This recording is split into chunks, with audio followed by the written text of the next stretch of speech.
Byron Lee introduced Jamaica Carnival in 1990. The road march involved a parade of costume sections reveling through the streets of Kingston. According to the New York Times, the economic windfall of Carnival ranges somewhere from 27 million to the hundreds of millions. But can Jamaica stand to make millions from the betting industry?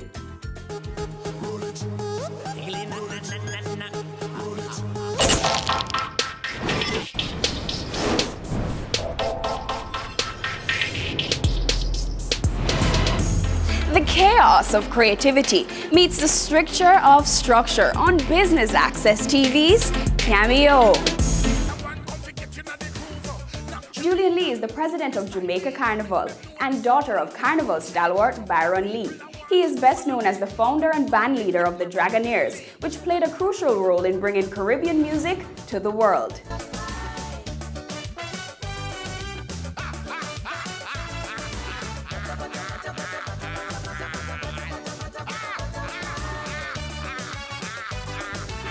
Our founder of Jamaica Carnival, Byron Lee, had participated in carnivals throughout the Caribbean and throughout the world for many, many years. He was first exposed to it in the 60s.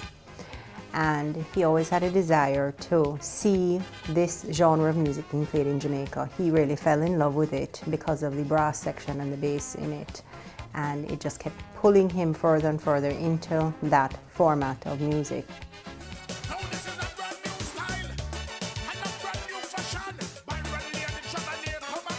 Early 1989, I think timing was right. He felt the timing was right, and the momentum was there, and Byron Lee sat there and started to dream up Carnival in Jamaica. He formulated a plan to introduce Carnival to his homeland, Jamaica, and that was how we formed Jamaica Carnival Limited in 1989. Tell them this is our time.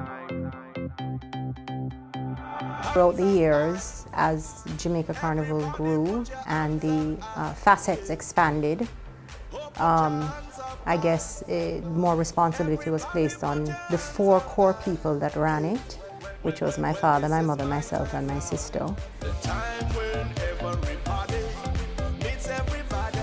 This had never been done before in Jamaica, where a production of this level was supported by corporate Jamaica on the magnitude that it was, because of Byron and the position that he held in the various industries that he worked in, because of his international notoriety, because of his success in the industry that he was in locally. He was able to get support and the confidence of corporate Jamaica to underwrite this massive production, as well as he also put his funding up equal to what they were doing. I'll never forget, on Carnival Sunday, the very first year, we were all spinning in circles, not knowing what to expect. Production started at Immaculate on Constant Spring Road, all the trucks lined up, all the costume revelers came out. The excitement was there. It was beautiful. And then when we went down to the bottom of Constant Spring Road by Mayor Brown's Corner, and Dad, I was up on the truck with him at that point, and he looked up the road and he saw the people following, and he looked down the road and he saw the people waiting. He held his head down, and my father cried. He was so moved that Jamaica opened their arms and embraced something that he wanted to share with them.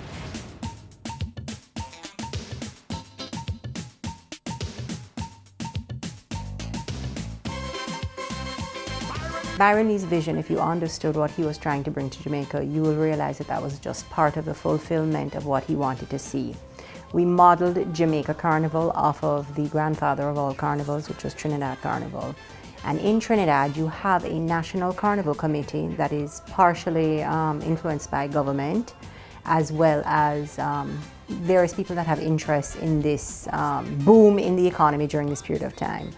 Dad wanted to introduce the genre and the celebrations to Jamaica, and then in the future, our role as Jamaica Carnival was to really step back and be a carnival committee that governed guidelines, making sure there was proper production, insurance, safety precautions, exposure, that it would just not be haphazardly various different organizations having their different parties.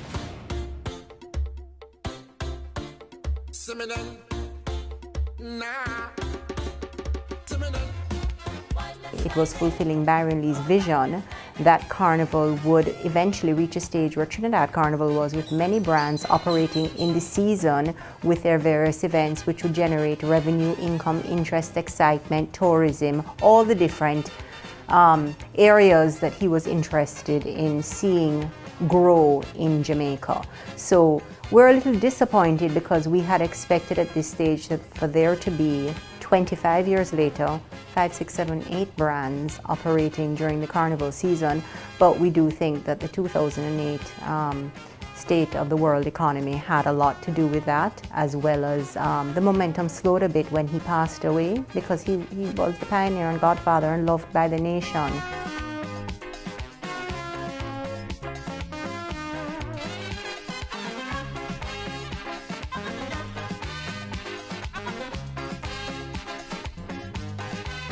$2.5 million people, and a very small percentage partake. Actually, it's shrinking. The participation is shrinking, but we do believe that the interest is there. In 1993, we put 4,000, Jamaica Carnival put 4,000 costume revelers on the road, singly. Now you're at 2,000. The price to partake is extremely exorbitant, so what you're doing is it's almost coming full circle, where it's becoming an exclusive event for those that can afford it, instead of what Byron Lee's vision was, an inclusive event where all walks of life can partake. So we do believe that there is room for many more brands competing.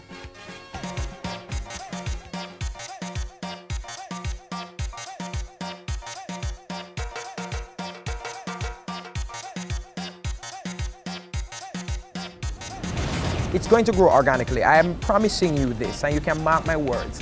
In 3 years, we're going to be seeing several thousand tourists coming in for soca. And that cannot be stopped.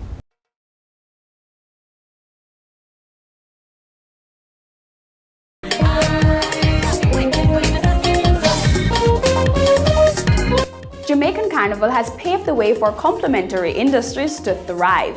Soca parties have grown in popularity, and Carnival packaging services are now available for those unwilling to do it alone.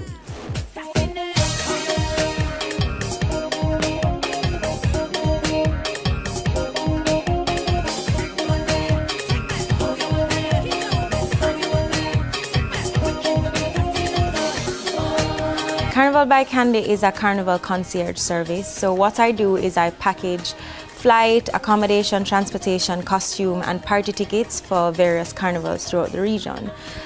Basically to just create a seamless carnival experience for people. I'm a carnival tete, so I love going to Carnival. So for years I've been going to Trinidad Carnival. And for some reason, Trinidad has a very low internet presence. So when others wanted to go, they could not Google the information or figure out how to get there. So every year that I'd go, people would ask me to help them to go the following year. By the third year that I was doing this, I was like, well, you know, I'm gonna start charging people for the information. So that's basically how I got started.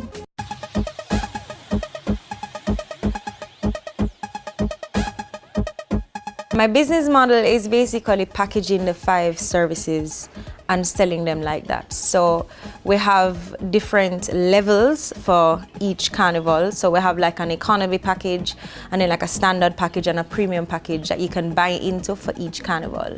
And they move up in price as you move up with the package. Trinidad is of course the most expensive carnival that there is to go to. I would say for Trinidad, budget between $3,000 and $8,000 depending on the kind of hotel you want to stay at, things like that. But each package has your flight, costume, accommodation, transportation, and party tickets. So that's the budget for the packages. For Jamaica, I would say you can get a package for about $2,000 US. That's the cheapest.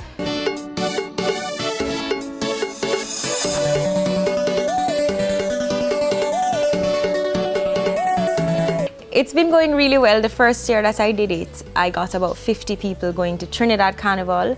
And then when I actually started doing it as a business for profit, I got about 270 people going to Trinidad for Carnival. And it's only this year, 2015, that I've expanded to doing other carnivals like Jamaica, Cayman, and Barbados. Jamaica Carnival, I got just over 100 people coming into Jamaica for Carnival. I think what makes my service unique, apart from customer service, of course, which we pride ourselves on, is the fact that I make it so easy for you. In order to get party tickets in Trinidad, you have to know somebody on a committee. It's not like Jamaica where you can just stop at the gas station and pick up a ticket and go to the event. In Trinidad, the events are very exclusive, so you'd have to know somebody that's on a committee to get a ticket. I'm on every committee for every event in Trinidad. That's the first thing. Also, I book accommodation very early, so I reserve a set of rooms from various hotels so that people can book their accommodation securely through me. For costumes, of course, I get an allotment from the bands in Trinidad, and then I then sell those to my group. So I make it a lot easier for you. People don't know how to get a costume. People don't know where to go to get the party tickets, and I'm basically a one-stop shop for everything. I would say Jamaica Carnival especially is expanding. 5 years ago, we couldn't say that we had like a week of events leading up to the Carnival the way that the Trinis had a week of events. This year was, of course, the biggest year. All the events had record-breaking turnouts.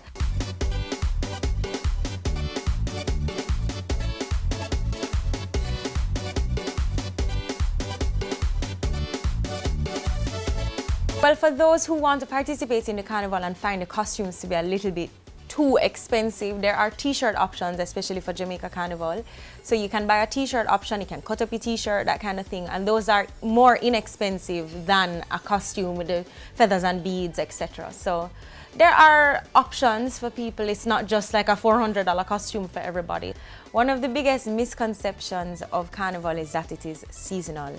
Carnival is not seasonal because there's always a carnival going on, whether it be Trinidad, Jamaica, Cayman, Miami, Barbados. Those are carnivals that happen, well, at different points throughout the year, which is why I can have a service like this that goes on throughout the year and not just caters to one carnival. So a lot of people would say to me, how are you making money from this if carnival only happens once a year? It only happens once a year in Jamaica, but it happens once a year in Trinidad and Cayman, Miami, and all the other places throughout the world. I'm hoping to get to a point where I'm offering carnivals in Notting Hill and all throughout the Americas. So yeah, we're looking forward to that.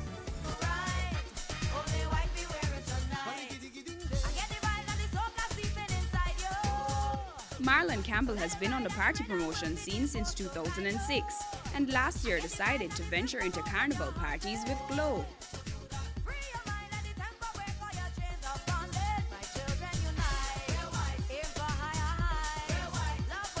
Glow, well, we dubbed it the all-white electronic drink inclusive party.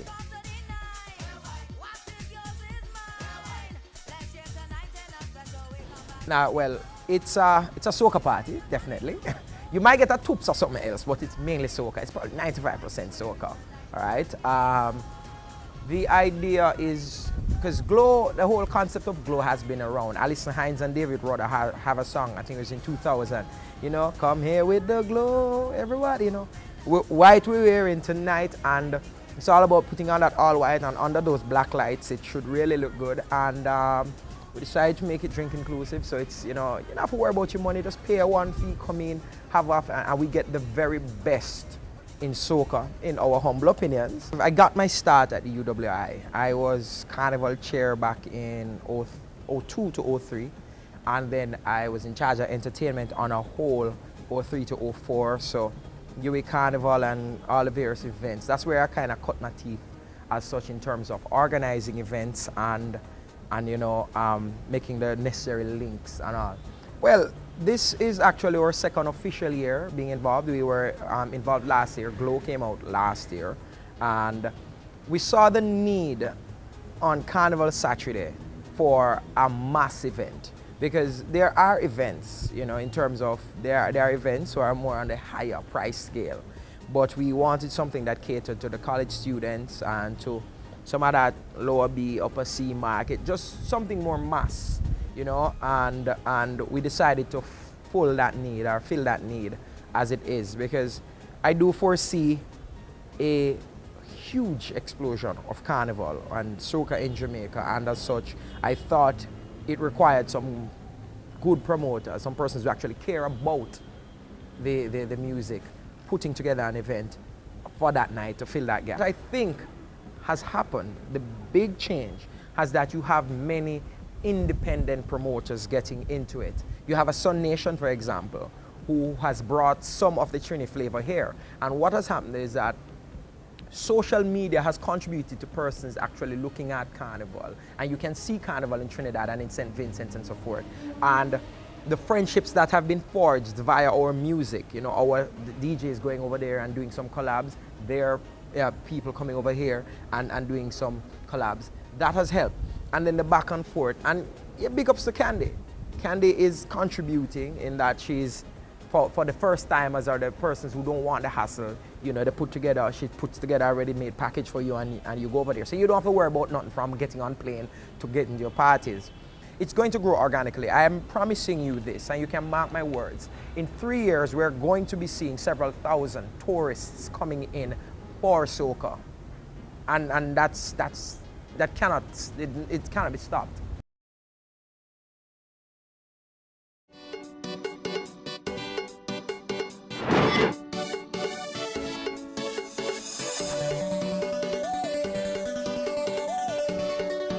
Over the years, Carnival makeup has become a big trend, with consumers spending the extra thousands of dollars to glamorize for the road.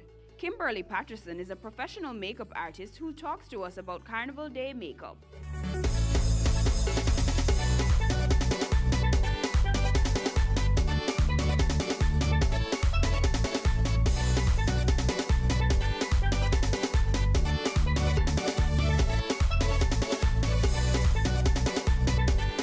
How I started in makeup was around Carnival season in 2010.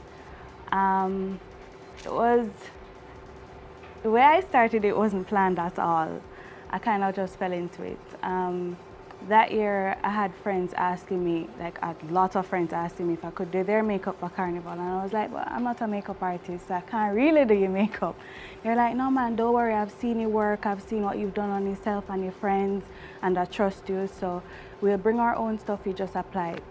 And I just gathered a little team, my sister, my best friends, and we just, based on what we implemented, the way how it worked, I figured, okay, well, if I keep doing this each year, maybe I'll get bigger. And I really liked it that day. It was a smooth flow and everything, and it just took off from there. I decided to get certified, and then from that, networking began, and this is where I am today.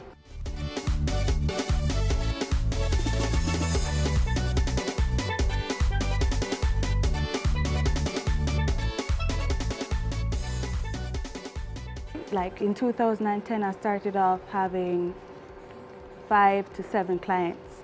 Today, I'm now working on over 45 clients for that morning. So it's a very big production. I have a very big team for that day. And routine is like an assembly line, and very smooth and productive.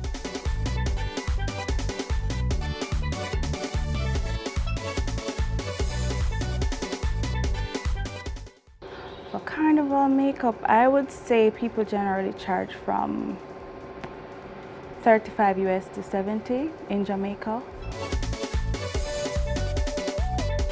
Startup is quite a bit, but then at the same time you have a high turnover rate. So each year you do have products left over from last year that you could add on to whatever your inventory is for this year and keep building. You do have to stock up leading up to Carnival Day, so you would have to have your team first of all, who you would have to pay. Then you would have your lashes, your rhinestones, foundations, etc., etc.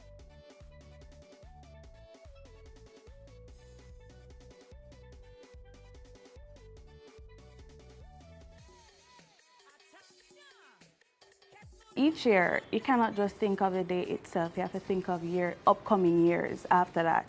So how would you expand? First, you need a good team who you know you could call back each year, so that each time you have more and more clients, you could just keep adding on to that team. Your work has to be good, each person has to be good. So you have to like do trials with the team, etc. to, you know. Then you need to capture every footage you can footage, images, etc. so you could put them on social media so that other persons could see here and abroad, because you know you do have tourists and visitors coming for that specific day. Your work has to speak for itself. As well as the products you use, you have to have quality makeup that would last, because if that's not so, and then you have makeup falling off a client's face during the jump, then they won't be coming back, right?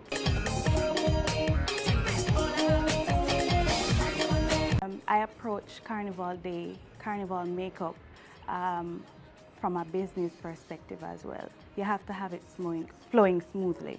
So first you walk in, the client walks in and she's introduced to the team and she's offered drinks, snacks or whatever. Then from there you would have the person sit and wait to be called for foundation. So you have I have a little team working on foundation. That's about 3 to 4 girls. Then from there she will go on to eyes details. So the eyes, rhinestones, lashes, and then from there she would go on to lips and other details that would be necessary to complete the makeup, and then that's it.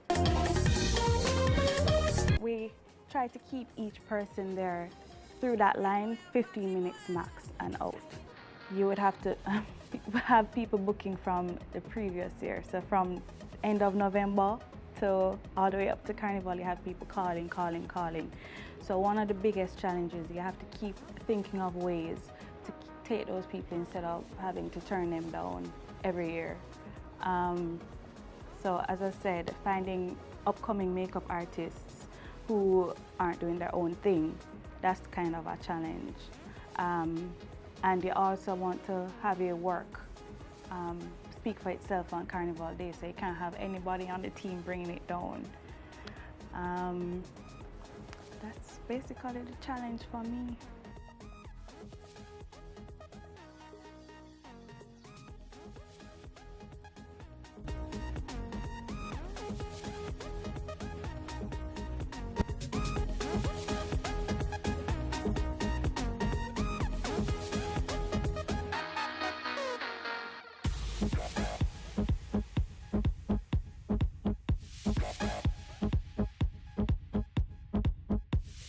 And that's it for Cameo this week. We've taken a glimpse into Jamaican Carnival and its existing opportunities, successes and challenges.